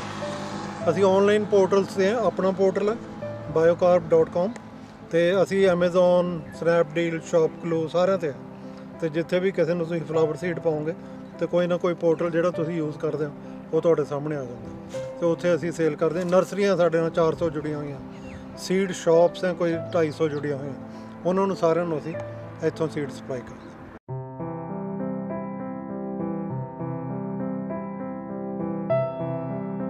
ਇਹ ਜਿਹੜੀ ਫਸਲ 'ਤੇ ਹੁਣ ਆਪਾਂ ਖੜ੍ਹੇ ਹਾਂ ਇਸ ਦਾ ਨਾਂ ਹੈ ਗਜ਼ਾਨੀਆ ਫਲਾਵਰ ਹੈ ਇਹ। ਇਸ ਦਾ ਬੀਜ ਇਸ ਤਰ੍ਹਾਂ ਦਾ ਲੱਗਦਾ, ਬਹੁਤ ਲਾਈਟ ਸੀਡ ਹੁੰਦਾ, ਅਤੇ ਇਹ ਜਿਹੜਾ ਉੱਡ ਕੇ ਜਾ ਰਿਹਾ ਇਹ ਸਾਰਾ ਬੀਜ ਹੈ। ਸੋ ਇਹ ਬੀਜ ਇਸ ਤਰ੍ਹਾਂ ਦਾ ਲੱਗਦਾ, ਅਤੇ ਇਸ ਤਰ੍ਹਾਂ ਇਹਨੂੰ ਤੋੜਦੇ ਹਾਂ ਅਸੀਂ, ਇਹ ਖਾਲਾਂ ਦੇ ਵਿੱਚ ਇਕੱਠਾ ਹੋ ਜਾਂਦਾ, ਉੱਥੋਂ ਅਸੀਂ ਫਿਰ ਇਹਨੂੰ ਝਾੜੂ ਨਾਲ ਇਕੱਠਾ ਕਰ ਲਾਂਗੇ। ਇਹ ਬਹੁਤ ਅੱਛੀ ਫਸਲ ਹੈ, ਸਾਨੂੰ ਇਹ ਬੜੀ ਈਜ਼ੀ ਕ੍ਰੌਪ ਹੈ, ਸਮਝੋ ਵੀ ਖਾਲਾਂ 'ਚੋਂ ਹੀ ਇਕੱਠਾ ਕਰ ਲੈਣਾ ਬੀਜ। ਔਰ ਇਹ ਡਾਕਟਰ ਸਾਹਿਬ ਜਿਹੜਾ ਇਹ ਫਲਾਵਰ ਹੈ ਲੱਗਦਾ ਜਿਵੇਂ ਸੂਰਜਮੁਖੀ ਟਾਈਪ ਦਾ ਹੈ। ਨਹੀਂ, ਬਟ ਇਹ ਡਿਫਰੈਂਟ ਹੈ ਜੀ। ਕੀ ਨਾਮ ਕੀ ਇਹਦਾ ਹੈ? ਗਜ਼ਾਨੀਆ। ਤੇ ਇਹ ਵੀ ਐਕਸਪੋਰਟ ਹੈ ਸਾਰਾ? ਹਾਂਜੀ, ਸਾਰਾ ਐਕਸਪੋਰਟ ਹੀ ਹੈ ਜੀ, ਜਿੱਥੇ ਜੋ ਵੀ ਤੁਸੀਂ ਦੇਖੋਗੇ ਸਾਰਾ ਐਕਸਪੋਰਟ ਹੈ। ਇਸ ਦੇ ਪਿੱਛੇ ਇੱਕ ਆ ਹੈ ਜੀ ਜਿਹੜਾ ਪਿਆਜ਼ ਦੀ ਤਰ੍ਹਾਂ ਲੱਗਦਾ, ਬਟ ਉਹ ਪਿਆਜ਼ ਨਹੀਂ ਹੈ, ਉਹ ਸਪਰਿੰਗ ਅਨੀਅਨ ਹੈ। Spring onion? ਹਾਂਜੀ, ਉਹ ਸਪਰਿੰਗ ਅਨੀਅਨ ਹੈ। ਉਹ ਸਪਰਿੰਗ ਅਨੀਅਨ ਦਾ ਵੀ ਬੀਜ ਬਣ ਰਿਹਾ, ਇਹ ਵੀ ਬੀਜ ਬਾਹਰ ਜਾਏਗਾ, ਸਪਰਿੰਗ ਅਨੀਅਨ। ਇਸ ਤੋਂ ਅੱਗੇ ਉਹ ਜਿੱਥੇ ਲੇਡੀਜ਼ ਤੋੜ ਰਹੀਆਂ ਉਹ ਕੈਲੈਂਡੂਲਾ ਕ੍ਰੌਪ ਹੈ, ਉਹ ਕੈਲੈਂਡੂਲਾ ਦਾ ਬੀਜ ਕਲੈਕਟ ਕਰ ਰਹੀਆਂ। ਆਪਾਂ ਉੱਥੇ ਚੱਲਾਂਗੇ ਅਤੇ ਤੁਹਾਨੂੰ ਦਿਖਾਉਣਾ ਕਿ ਉਸ ਦਾ ਬੀਜ ਕਿਸ ਤਰ੍ਹਾਂ ਦਾ ਹੁੰਦਾ। ਅੱਜ ਤੁਹਾਨੂੰ ਇੱਕ ਹੋਰ ਮੈਂ ਫਸਲ ਦਿਖਾਉਣਾ ਜਿਹਦੇ 'ਚ ਅਸੀਂ ਵੈਜੀਟੇਬਲ ਵੀ ਕਰਦੇ, ਡਬਲ ਕ੍ਰੌਪਿੰਗ ਕਰਦੇ ਹਾਂ, ਉਹ ਤੁਹਾਨੂੰ ਦਿਖਾ ਕੇ ਲਿਆਓ। ਇਹਨਾਂ ਨੂੰ ਤਿਆਰ ਹੋਣ 'ਚ ਕਿੰਨਾ ਟਾਈਮ ਲੱਗ ਜਾਂਦਾ? ਕਣਕ ਦਾ ਟਾਈਮ ਨਵੰਬਰ 'ਚ ਲੱਗਦੇ, ਅਪ੍ਰੈਲ 'ਚ ਖਤਮ ਹੋ ਜਾਂਦਾ।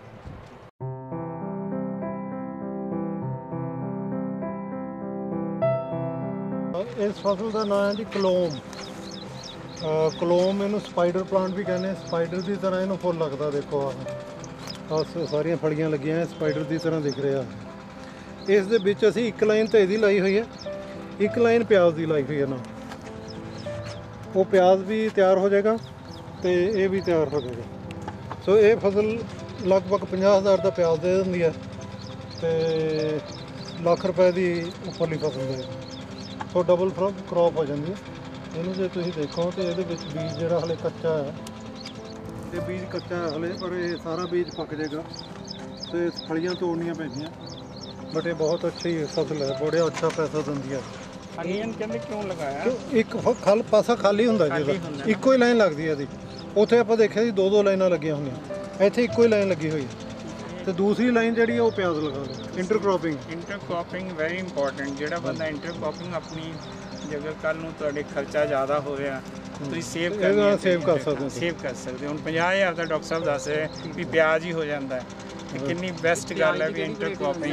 ਇਹ 201 ਜੀ ਇਨਸੈਕਟ ਵਗੈਰਾ ਤੋਂ ਵੀ ਉਹ ਕਰ ਸਕਦਾ ਹੈ। ਹਾਂਜੀ, ਉਧਰ ਅਦਰਵਾਈਜ਼ ਵੀ ਇਹਦੇ ਬੈਨੀਫਿਟਸ ਹੈ, ਜਿੱਦਾਂ ਇਨਸੈਕਟ ਵਗੈਰਾ ਤੋਂ, ਵੀਡਸ ਵਗੈਰਾ ਤੋਂ ਵੀ ਥੋੜਾ ਵੀਡਸ ਤਾਂ ਸਾਡੇ ਹੁੰਦੇ ਨਹੀਂ। ਅਸੀਂ ਇਹ ਸਾਰਾ ਜਿਹੜੀ ਖੇਤੀ ਹੈ ਨਾ ਜੀ, ਨਿਮਾਟੋਡ ਦੀ ਪ੍ਰੋਬਲਮ ਵੀ ਨਿਮਾਟੋਡ ਦੀ ਕਰਦਾ, ਬਟ ਇਹ ਸਾਰੀ ਖੇਤੀ ਅਸੀਂ ਇਹ 'ਤੇ ਕਰਦੇ ਨੇ ਮਲਚਿੰਗ 'ਤੇ।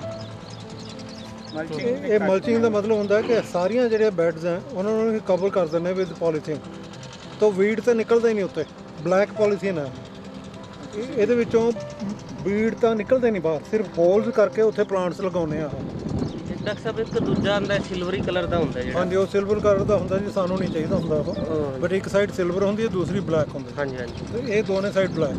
ਉਹ ਤਾਂ ਇਨਸੈਕਟ ਰਿਪੈਲੈਂਟ ਵਾਸਤੇ? ਹਾਂਜੀ ਇਹ ਜਿਹੜੀ ਹੈ ਇਹ ਲਗਭਗ 8,000-9,000 ਦੀ ਪੈਂਦੀ ਹੈ ਪਰ ਏਕੜ, ਪਰ ਇਹ ਬਿਲਕੁਲ ਗੁਡਾਈ ਖਤਮ ਕਰ ਦਿੰਦੀ ਹੈ, ਕੋਈ ਗੁਡਾਈ ਦੀ ਲੋੜ ਨਹੀਂ ਹੁੰਦੀ।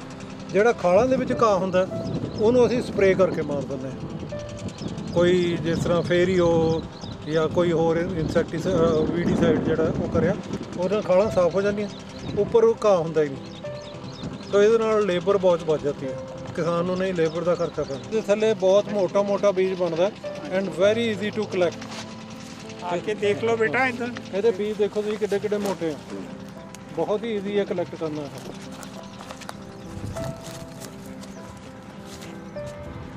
ਕਿੰਨਾ ਸੋਹਣਾ। ਡਾਕਟਰ ਸਾਹਿਬ ਇਹ 'ਚ ਲੱਗਦਾ ਜਿਵੇਂ ਕੋਈ ਡਿਜ਼ੀਜ਼ ਵੀ ਆਈ ਹੋਈ ਹੈ। ਹਾਂਜੀ, ਡਿਜ਼ੀਜ਼ ਵੀ ਆਉਂਦੀ? ਨਹੀਂ ਨਹੀਂ, ਡਿਜ਼ੀਜ਼ ਨਹੀਂ ਆਉਂਦੀ ਜੀ, ਕੋਈ ਖਾਸ ਨਹੀਂ। ਅੱਛਾ, ਸੌਰੀ, ਬਹੁਤ ਡਿਜ਼ੀਜ਼ ਫਰੀ ਹੈ। ਦੇਖੋ ਸਾਰੀਆਂ ਕ੍ਰੌਪਸ ਜਿੱਥੇ ਵੀ ਤੁਸੀਂ ਦੇਖ ਰਹੇ ਹੋ ਵੀਡ ਫਰੀ ਹੈ ਜਨਰਲੀ। ਇੱਕ ਇਸ ਖੇਤੀ ਦੀ ਜ਼ਰੂਰਤ ਹੈ ਕਿ ਇਹ 'ਚ ਵੀਡ ਨਾ ਹੋਵੇ। ਜੇ ਵੀਡ ਹੋ ਗਿਆ ਤਾਂ ਉਹਨੇ ਇਹਨੂੰ ਕਵਰ ਕਰ ਲੈਣਾ। ਹੁਣ ਇਹਨਾਂ ਨੇ ਇਹਨੇ ਵੀਡ ਨੂੰ ਕਵਰ ਕੀਤਾ ਹੈ, ਸਿਰਫ ਇੱਕ ਅੱਧਾ ਬੂਟਾ ਕਿਤੇ ਵੀਡ ਦਾ ਦਿਖੇਗਾ ਤੁਹਾਨੂੰ, ਅਦਰਵਾਈਜ਼ ਵੀਡ ਹੈ ਹੀ ਨਹੀਂ ਖੇਤ ਦੇ ਵਿੱਚ। ਇਹ ਵੀਡ ਵੀ ਨਹੀਂ ਹੋਣ ਦਿੰਦਾ ਥੱਲੇ। ਤੇ ਡਾਕਟਰ ਸਾਹਿਬ ਇਹਦੀ ਕਦੋਂ ਹਾਰਵੈਸਟਿੰਗ ਹੋਣੀ? ਇਹ ਬਸ ਜੀ ਹੁਣ ਇੱਥੇ ਬੀਜ ਝੜ ਜਾਣਾ ਇਹਦਾ ਥੱਲੇ। ਓਕੇ, ਅਸੀਂ ਬੂਟੇ ਵੱਢ ਲੈਣੇ 15-20 ਦਿਨ ਦੇ ਵਿੱਚ। 20 ਦਿਨਾਂ 'ਚ? ਹਾਂਜੀ, 20 ਦਿਨ ਦੇ ਵਿੱਚ ਇਹਦੇ ਬੂਟੇ ਵੱਢ ਲੈਣੇ। ਅੱਛਾ। ਕੁਝ ਬੂਟਿਆਂ ਦੇ ਨਾਲ ਬੀਜ ਆ ਜਾਏਗਾ, ਉਹ ਕੁਝ ਥੱਲੇ ਝੜ ਜਾਂਦਾ। ਜਿਹੜਾ ਥੱਲੇ ਝੜਿਆ ਉਹਨੂੰ ਝਾੜੂ ਮਾਰ ਕੇ ਇਕੱਠਾ ਕਰ। ਅੱਛਾ ਡਾਕਟਰ ਸਾਹਿਬ ਇੱਕ ਹੋਰ ਪੁੱਛਣਾ ਸੀ, ਕੁਝ ਲੋਕ ਫਲਾਵਰ ਵੀ ਸੇਲ ਕਰਦੇ, ਉਹ ਵੀ ਕੁਝ? ਉਹ ਨਹੀਂ ਜੀ, ਅਸੀਂ ਸਾਡੇ ਕੋਲ ਕੋਈ ਇਹੋ ਜਿਹਾ ਫਲਾਵਰ ਨਹੀਂ ਹੁੰਦਾ ਜਿਹੜਾ ਸੇਲ ਕਰੇ। ਜਿਹੜਾ ਸੇਲ ਮਤਲਬ ਜਿਵੇਂ ਬਾਜ਼ਾਰਾਂ 'ਚ ਨਾ, ਇਹ ਤਾਂ ਸਾਰੇ ਸੀਡ ਪ੍ਰੋਡਕਸ਼ਨ। Seed production. ਕਣਕ ਨਾਲੋਂ ਲਗਭਗ 2 ਜਾਂ 3 ਗੁਣਾ ਜ਼ਿਆਦਾ ਇਹ 'ਤੇ ਪੈਸੇ ਲੱਗਦੇ ਆ। ਕਣਕ 'ਚ ਜੇ 10,000 ਲੱਗਦੇ ਆ ਤਾਂ ਇਹ 'ਚ 20-25 ਹਜ਼ਾਰ ਰੁਪਏ ਖਰਚ ਹੁੰਦਾ। ਠੀਕ ਹੈ ਜੀ। ਅਤੇ ਇਹ ਕਣਕ ਦਿੰਦੀ ਆਪਾਂ ਨੂੰ 40,000 ਟੋਟਲ। ਇਹ ਸਾਡੀ ਫਸਲ ਹੋ ਜਾਂਦੀ ਹੈ ਲੱਖ ਰੁਪਏ ਤੋਂ 1.5 ਲੱਖ।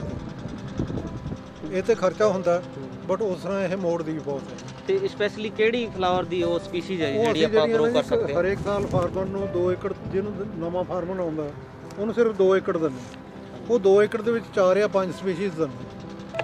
ਉਹ ਰਲਾ ਮਿਲਾ ਕੇ ਉਹ ਜਿਹੜਾ ਉਹਦਾ ਇਨਕਮ ਹੁੰਦੀ ਹੈ। ਜੇ ਇੱਕੋ ਹੀ ਕੋਈ ਫਸਲ ਦੇ ਦੀ ਹੈ ਨਾ ਉਹ ਤੋਂ ਸੰਭਾਲੀ ਜਾਂਦੀ ਹੈ, ਨਾ ਹੀ ਉਹਨੂੰ ਉਨੀ ਇਨਕਮ ਹੋਏਗੀ। ਮੈਂ ਤੁਹਾਨੂੰ ਇੱਕ ਫਸਲ ਦਿਖਾਉਣਾ ਜਿਹਦੀ ਕੀਮਤ ਬਹੁਤ ਅੱਛੀ ਹੈ, 1300 ਰੁਪਏ ਕਿਲੋ ਹੈ ਅਤੇ 1.5 ਕੁਇੰਟਲ ਨਿਕਲਦੀ ਹੈ। ਸੋ ਲਗਭਗ ਉਹ 2.25 ਲੱਖ ਰੁਪਏ ਦੀ ਹੋ ਜਾਂਦੀ ਹੈ। ਇਹ ਸਿੰਗਲ ਡੇ ਦੀ ਹੈ, ਸਿੰਗਲ ਵਾਈਟ ਡੇ ਦੀ। ਇਸ ਦਾ ਬੀਜ ਦੇਖੋ ਆ ਹੈ, ਬਹੁਤ ਲਾਈਟ ਸੀਡ ਹੁੰਦਾ ਹੈ। ਇਹਨੂੰ ਕੱਲਾ ਫੁੱਲ ਤੋੜਿਆ ਨਹੀਂ ਜਾ ਸਕਦਾ ਇਹਦਾ। ਇਹਨੂੰ ਅਸੀਂ ਝਾੜਦੇ ਹਾਂ। ਜੇ ਕਿਸੇ ਫਾਰਮ 'ਤੇ ਝੜ ਰਿਹਾ ਹੋਇਆ ਤਾਂ ਤੁਹਾਨੂੰ ਉਹ ਪ੍ਰੋਸੈਸ ਵੀ ਦਿਖਾ ਦਿੰਦੇ ਹਾਂ। ਇਹਨੂੰ ਤੋੜਨ ਦੀ ਲੋੜ ਨਹੀਂ ਪੈਂਦੀ। 10 ਲੇਡੀਜ਼ ਇੱਕ ਦਿਨ ਦੇ ਵਿੱਚ 1 ਏਕੜ ਝਾੜ ਲੈਂਦੀਆਂ। ਅਤੇ ਜੋ 10 ਲੇਡੀਜ਼ ਝਾੜਦੀਆਂ, ਜਿਸ ਤਰ੍ਹਾਂ ਅੱਜ ਕੱਲ੍ਹ ਝਾੜ ਰਹੀਆਂ ਉਹ, ਤਾਂ ਐਟਲੀਸਟ 10 ਤੋਂ 12 ਕਿਲੋ ਬੀਜ ਉਹ ਇਕੱਠਾ ਕਰਦਾ। ਅਤੇ ਇਹ ਬੜਾ ਅੱਛਾ, ਮਤਲਬ 1300 ਰੁਪਏ ਕਿਲੋ ਹੈ। ਅਤੇ ਇੱਕ ਦਿਨ ਦੇ ਵਿੱਚ ਉਹਨਾਂ ਨੇ 1300 ਮਾਰ ਕੇ 15,000 ਦਾ ਬੀਜ ਇਕੱਠਾ ਕਰਦਾ। ਇਹ ਫਸਲ ਹੁਣ 15-10 ਦਿਨ ਹੋਰ ਜ਼ਿੰਦਗੀ ਹੈ, ਫਿਰ ਖਤਮ ਹੋ ਜਾਏਗੀ। ਬਹੁਤ ਸਾਰੀਆਂ ਸ਼ਹਿਦ ਦੀਆਂ ਮੱਖੀਆਂ। ਹਾਂਜੀ, ਉਹ ਮੱਖੀਆਂ ਬਹੁਤ ਆਉਂਦੀਆਂ ਜੀ। ਜਿਹੜੀ ਵੀ ਸਪਰੇਅ ਅਸੀਂ ਕਰਦੇ ਹਾਂ ਉਹ ਸਾਰੀ ਸਪਰੇਅ ਜਿਹੜੀ ਹੈ ਉਹ ਇਸ ਤਰ੍ਹਾਂ ਦੀ ਕਰਦੇ ਹਾਂ ਕਿ ਉਹ ਮੱਖੀਆਂ ਨਾ ਮਾਰਨ। ਸਿਰਫ ਸੀਡ ਬਣਾ ਕੇ ਉਹਨੂੰ ਐਕਸਪੋਰਟ ਕਰ। ਸਾਡਾ ਪਰਪਸ ਸਿਰਫ ਟ੍ਰੇਨਰਸ ਰੱਖੇ ਹੋਏ ਨੇ, ਜਿਨ੍ਹਾਂ ਨੂੰ ਤੁਸੀਂ ਦੱਸਦੇ ਵੀ ਇਹਨਾਂ ਦੀ ਹਾਰਵੈਸਟਿੰਗ ਕਰਨੀ ਜਾਂ ਲਗਾਉਣਾ, ਉਹਨਾਂ ਨੂੰ ਤੁਸੀਂ ਕਿਵੇਂ ਟ੍ਰੇਨਿੰਗ ਦਿੰਦੇ? ਉਹ ਸਾਡੇ ਨਾਲ ਬਹੁਤ ਦੇਰ ਤੋਂ ਲੱਗੇ ਹੋਏ ਆ ਮੁੰਡੇ। ਉਹ ਮੇਰੇ ਖਿਆਲ ਸਾਡੇ ਨਾਲ 10-10 ਸਾਲ ਦੇ ਲੱਗੇ ਹੋਏ। ਉਹ ਆਲਰੇਡੀ ਸਿੱਖ ਚੁੱਕੇ ਹੈਗੇ ਕਿ ਪਹਿਲਾਂ ਜੋ ਹੋਈ ਉਹ ਲੱਗਣਾ ਉਹਨਾਂ ਨੂੰ ਟ੍ਰੇਨਿੰਗ। ਉਹਨਾਂ ਨੂੰ ਪਹਿਲਾਂ ਖੇਤ ਚਲਾਉਂਦੇ ਆ। ਉਹ ਇੱਥੇ ਆ ਕੇ ਖੇਤ 'ਚ ਮੈਨੇਜਰ ਬਣਦਾ। ਉਹ 4 ਸਾਲ ਪਹਿਲਾਂ ਮੈਨੇਜਰ ਇੱਥੇ ਲੇਬਰ ਮੈਨੇਜ ਕਰਦਾ। ਫਿਰ ਉਸ ਤੋਂ ਬਾਅਦ ਜਦ ਸਿੱਖ ਜਾਂਦਾ ਕਿ ਕਿਹੜੀ ਫਸਲ ਕਿਸ ਤਰ੍ਹਾਂ, ਫਿਰ ਉਹਨੂੰ ਖੇਤ 'ਚ ਭੇਜਣਾ, ਫੀਲਡ 'ਚ ਭੇਜਣਾ ਸ਼ੁਰੂ ਕਰ। ਪਹਿਲੇ ਦਿਨ ਹੀ ਨਹੀਂ ਕੋਈ ਬੰਦਾ, ਈਵਨ MSc PhD ਵੀ ਆ ਜਾਏ ਉਹਨੂੰ ਵੀ ਨਹੀਂ ਪਤਾ ਲੱਗਦਾ ਇਹਦਾ ਕਿਸ ਤਰ੍ਹਾਂ ਕਰਨਾ। ਪਹਿਲਾਂ ਉਹ ਖੇਤ 'ਚ ਸਾਡੇ ਮੈਨੇਜਰ ਲਾਉਂਦਾ। ਸਰ ਯੂਰੀਆ ਪੈਂਦਾ ਜੀ, ਨਾਰਮਲ ਖਾਦ ਪੈਂਦੀ ਹੈ। 1.5 ਥੈਲਾ ਯੂਰੀਆ ਦਾ, 1.5 ਥੈਲਾ ਡਾਈ ਦਾ, ਅੱਧਾ ਥੈਲਾ ਪੋਟਾਸ਼। ਬੱਟਾਂ ਬਣਾਉਣ ਤੋਂ ਪਹਿਲਾਂ ਪਾਉਂਦੇ ਹਾਂ ਅਸੀਂ। ਮਸ਼ੀਨ ਆ ਸਾਡੇ ਕੋਲ, ਉਹ ਬੱਟਾਂ ਦੇ ਉੱਤੇ ਘੇਰ ਦਿੰਦੀ ਹੈ। ਬਕਸੇ ਵੀ ਰੱਖੇ ਹੋਏ ਆ? ਬਕਸੇ ਨਹੀਂ ਰੱਖੇ ਜੀ, ਫਿਰ ਉਹ ਸਾਨੂੰ ਉਹ ਬੰਦ ਕਰਨੀਆਂ ਪੈਣੀਆਂ ਜਦ ਸਪਰੇਅ ਕਰਦੇ ਹਾਂ, ਨਹੀਂ ਉਹ ਮੱਖੀਆਂ ਮਰ ਜਾਂਦੀਆਂ। ਹਾਂਜੀ, ਉਹ ਇਸ ਕਰਕੇ ਅਸੀਂ ਕੋਈ ਇਸ ਤਰ੍ਹਾਂ ਮਤਲਬ ਇਹ ਜਿਹੜੇ ਮੱਖੀਆਂ ਨੇੜੇ ਤੇੜੇ ਕਿਸੇ ਨੇ ਬਕਸੇ? ਹਾਂਜੀ, ਕਿਤੇ ਦੂਰ 600 ਕਿਲੋਮੀਟਰ ਤੋਂ 600 ਕਿਲੋਮੀਟਰ ਤੱਕ। ਇਹ ਵੀ ਬਹੁਤ ਵੱਡੀ ਗੱਲ ਹੈ ਵੀ ਪੋਲੀਨੇਸ਼ਨ ਜਿਹੜੀ ਆ ਕਰ ਰਹੀ ਆ ਕਿ ਉਹਨਾਂ ਨੂੰ ਨੈਕਟਰ ਵੀ ਮਿਲ ਰਿਹਾ, ਨੈਕਟਰ ਵੀ ਮਿਲ ਰਿਹਾ, ਪਲੱਸ ਪੋਲਨ ਲੈ ਜਾਂਦੇ ਆ। ਹਾਂਜੀ, ਉਹਨਾਂ ਦਾ ਵੀ ਘਰ ਪੂਰਾ ਹੋ ਜਾਂਦਾ, ਸਾਡਾ ਵੀ।